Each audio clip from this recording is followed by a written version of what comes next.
Hey everybody, Chad Harvey here with Nelson Tepfer. Nelson's the co-founder and managing partner of ProCFO. They provide part-time CFO services. And today I've got my military-style combat sweater on. We're going to do combat with accounting terminology, and we're going to demystify some things and unpack some questions that I'm getting a lot of inquiries about from folks in terms of accounting roles and titles and what it all means. So Nelson, why don't we start off, just tell me just a little bit about ProCFO and who you are for our audience. Sure. Thanks, Chad. And great to have this conversation with you. It's a fun topic for us and one we get asked about probably just as much, if not more than you. So we always enjoy chatting about it. For reference, I guess, I am the co-founder and managing partner of ProCFO Partners, where I lead a team now of around 35 CFOs and providing part-time CFO services for companies that don't need, don't want, or cannot afford a full-time CFO. What we focus on, though, and that's what provides some context for this conversation, it's about building the finance and accounting function in a way so it is systematic, sustainable, and scalable within the organization, built in a way so it supports the growth and goals of the company. Wow, you've said that once or twice before, haven't you? Just a few, yes. Just a few. Okay. All right. Well, let's dig right into it here. When you and I talked beforehand, I said to you, I'm getting just a ton of questions as people grow their businesses and get to certain sizes. What do all the positions mean? People want a nice organized chart where they can just say, oh, I go from an accountant, or I go from a bookkeeper to a this, to a that, to a CFO. And then people say, oh, well, what's a controller? And I've heard this comptroller term. And then there's accounting clerks. And where are we at here? So let's start at the foundational level here. What is needed? What do you see out there? So for starters, and I think and this is something where many companies do get tripped up, in that this is usually not the forte of the business owner who's making these decisions. Right. They're usually not coming from accounting or finance backgrounds, nor should they be. I mean, they built their business because they're experts at delivering this product or service that they built the company around. And now when it comes to these kinds of things, it's like, well, someone told me I need to hire this person to do this. And, great, they hire that person to do this. And then, whatever number of years later, that worked or that didn't work. And then they go back to their group and, okay, now I need to hire this person to do this. So for most of this conversation, we'll back away from titles for a moment and think about what is the function of the role that you're looking at first. Mm-hmm. Because we definitely find, especially in growing companies, the titles sort of become interchangeable and often confusing and misleading, depending on where the company is up to or what they're trying to do. Mm-hmm. So at the foundational level, which is where you asked the question, we'll think of it as very much task-oriented kind of role on the accounting side. This is where information gets entered for the most part within companies with whatever program or system that they're using, QuickBooks, Xero, or any of the other myriad of other ERP platforms and manufacturing programs that exist out there. We can run down the list if anyone is really curious, but from our perspective, it becomes about how does information get entered? How do we build clients? How do we track this information in there?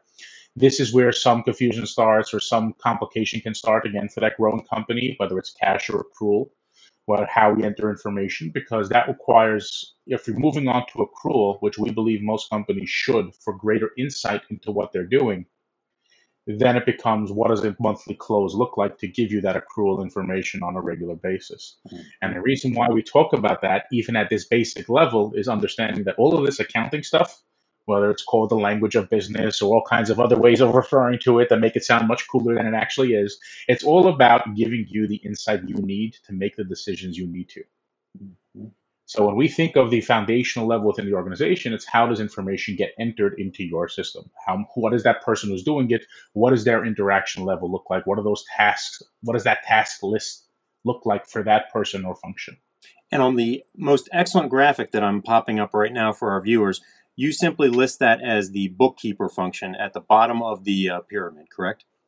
That's correct. Okay. Now, what is important to recognize as you reference that graph, not every organization needs all 6 of those functional levels that we list out there. Mm-hmm. We will list out some of the generic ones or common ones that we come across, but for many growing companies, it may just be 2 functions on that entire graph, and that's all that they need.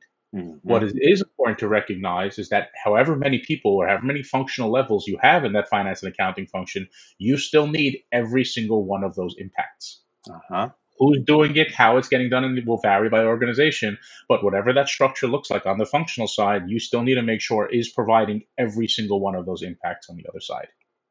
That is solid advice. And then as we move up that pyramid and we kind of go through the different levels, How do you help organizations assess when the handoff needs to occur, or when they need to essentially escalate their talent in the accounting sectors?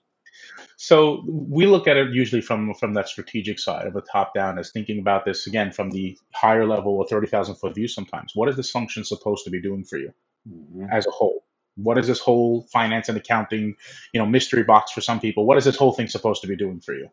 Because understanding that what it's supposed to be providing, whether it's the reporting, whether it's the analysis, whether it's the strategic side of the conversation that may exist on this side, understanding what this function as a whole is supposed to be doing for you will allow you to say, okay, now once we understand this function, now it's okay. What's the ladder? What are the rungs here that we need to climb up in order to get where we're trying to? So, for instance, we started with the bookkeeping, or what I think more of the task oriented kind of function. Mhm. In our pyramid, we listed accountant next because that's usually many companies may require when they start shifting into a more of a real rigid accounting function, or more rigid close and those kind of things. But for some companies, it's just one function, and that's totally fine. The next layer that we start thinking about is when we start thinking of managing the task employees, or managing that task function. What does that next level look like in managing that tasks? You can call that a controller. You can call it a director of finance. You can call it accounting manager. Again, the titles, and that's why I hesitate to assign a title to it for many companies, because you ask 10 different people who have controllers what their controller does, you will get 10 different answers. It's one of those kind of roles that become a catch-all for some people. Yeah. And that's not a bad thing. We understand why it happens. Again, most business owners, most people who are doing this hiring, they're not coming from this background to say, no, you are a controller, therefore you should be doing XYZ specifically. We look at it as, okay, we have the understanding the task function that's being delivered here with regards to how information gets entered, whether it's RAP, RAR, within the organization, or just general all information gets gathered here in our QuickBooks file. The next level starts coming as managerial level. What are they looking at on a regular basis? So obviously, it's making sure the task level people are doing their job on a regular basis. That's obviously a really important part of it. But then it's become, what do we do with that information once we actually have it? And that's where we start getting into creating this function into a slightly more strategic one around, now that we have information, how do we make that into insight? How do we Mhm. make that into something we can actually take action on? Now, the reason why I say this starts happening at this level is, again, with many organizations, they only have this level at the functional level, at the top. It only goes up to this level. Right. So if that's the case, then you need to make sure that's being delivered even at this level of, how do we start making the information into the analysis, into the insight, and that we can actually start making the decisions that we're trying to make on an ongoing basis. So it's whatever we should be measuring, and for various reasons. Yes, there's financial statement reporting, which for many companies is a big enough hurdle by itself to make sure it's both timely and accurate. But beyond that, think about it as what KPIs, the key performance indicators, are they measuring, and why? Within each organization, sometimes that looks very, very different depending on what they're trying to achieve as a company as a whole, what they should be measuring and why. Mhm. But that's where it starts coming into place once you start looking at that managerial level. So again, that may be a controller in some companies, that may be an accounting manager in other companies. So it's really getting really clear on not the title you're looking for, but what does that functional level start to look like within the So, organization? what's coming through for me here, Nelson, is it's very clear to me that you've been called into organizations multiple times because people have hung a title on an individual, and there is a complete mismatch either between the capabilities of the individual, the expectations of the ownership or the management. They haven't defined the role properly. I can hear a lot kind of bleeding through the edges of your conversation with me. Absolutely. And a lot of it just comes down to, very often, with where we started. There's a lack of understanding, what this actually looks like. They know what they have isn't good enough, but it becomes, okay, what should it be? And they don't know what it should be. And again, for many organizations, growing ones, especially founder-led organizations, there's no reason why they should know what it is. It's not like they teach this in school as to what your accounting function should look like. Even if they have whatever advanced degrees many of the business owners do, who we all work with. So it's not about education; it's about truly understanding the role and the function, which Mhm. starts coming into play as the company grows and becomes more complex in what they're doing. So that leads me into a kind of a sub question that I get quite often when people are talking. It doesn't matter if it's about entry level accounting or about the higher level CFO positions, which is the qualifications, right? They want to know, what do I actually need to be looking for here when I'm looking to slot these roles? And I know it's going to be different for each of these different types of functionalities here, but any insight you can share into that realm? So we've been asked many of our clients to help them with qualifying different candidates around different things. So much so that we've obviously developed what we start looking for when we get asked a lot of these kind of questions. So one of the really important ones is making sure that whoever it is you're bringing into this role, they've had the impact you're looking for before the previous role. Mm-hmm. So if you're looking for somebody who's going to make sure every single thing is entered, is extremely detail oriented, every single thing is entered correctly and on time, have they done that before?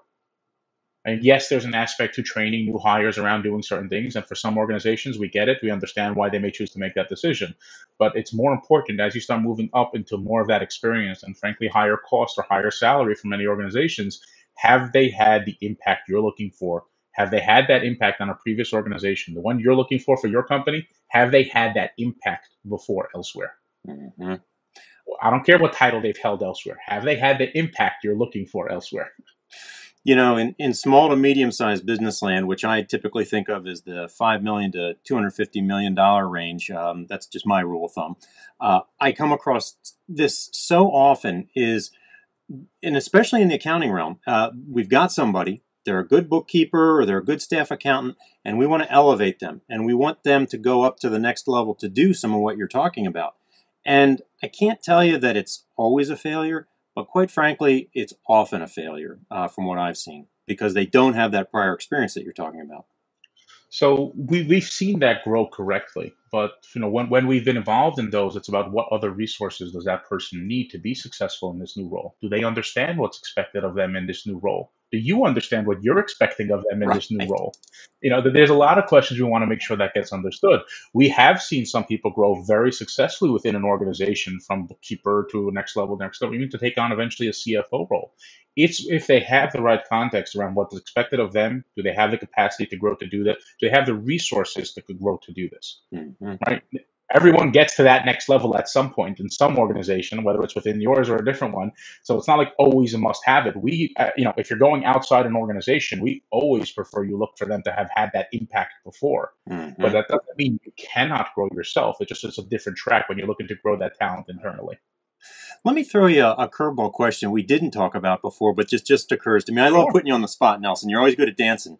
What I'm observing, and again, I don't come from an accounting background, so I see this stuff at a distance. But what I've been observing, especially over the last 5 years, is increasing sophistication with accounting software and with ERP softwares and access to data and reporting and analytics that might previously not have been available, even 5-6 years ago.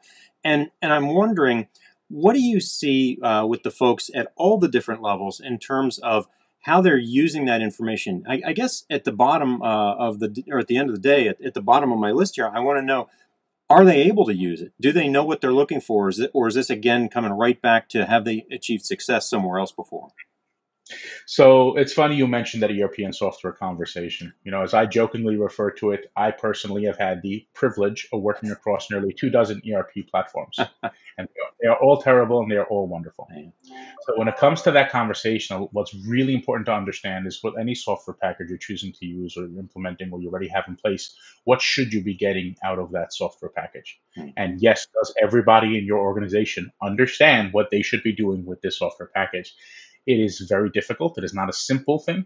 Let me rephrase that. It's not a complicated thing, but it doesn't make it an easy thing. Making sure that everyone truly understands and knows what they're supposed to be doing. Implementations are a big project. They definitely need to be managed correctly, but it's understanding what you're supposed to have out of it at the end of it is really, really key if you're going through that. And we've been through custom software builds, for instance. We've been through upgrading from the QuickBooks into the next level ones. We've been upgrading from the next level ones into the enterprise level packages. It's all about understanding what you're supposed to be getting out of it, why you're choosing to make this decision, and do the people on your team truly understand how to do what you need them to. Mm-hmm. So you mentioned before about just having more data and more information. More data is great. We're living in an environment right now where you have more data at your fingertips than ever before. That doesn't make it something you can use just because you have more data. Yeah. So it's truly understanding how you turn all of this data into the insight you need to make the decisions to continue to grow your company and achieve your goals.